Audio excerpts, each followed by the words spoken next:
Today we are going to discuss a French novel written by the French writer Patrick Modiano, published in 1978, so-called The Missing Person.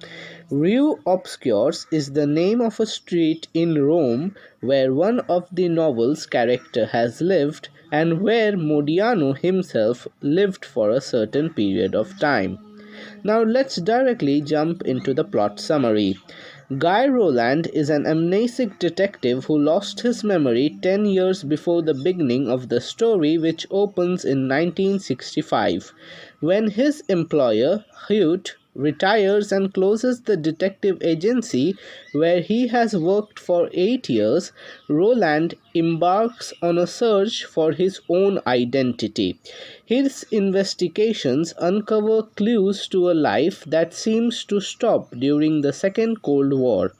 It seems that he is a Jimmy Pedro Stern, a Greek Jew from Salonika who was living in Paris under an assumed name, Pedro McEvoy, and working for the legation of the Dominion Republic.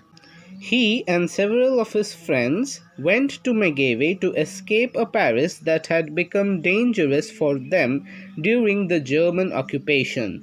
Denise and Pedro, that means the protagonist and the friend, attempted to flee to Switzerland and paid a smuggler who abandoned them in the mountains, separating them and leaving them lost in the snow.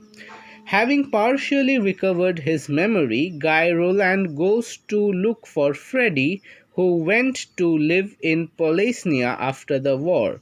Freddy is one of his friends. When he arrives in Bora Bora, he learns that Freddy has disappeared, either lost at sea or by choice. At the end of the novel, he is about to follow the last clue that remains to his past, an address in the Via della Obscure in Rome, where Jimmy Pedro Stern is recorded as having lived in the 1930s. With this novel comes to an end. Thank you.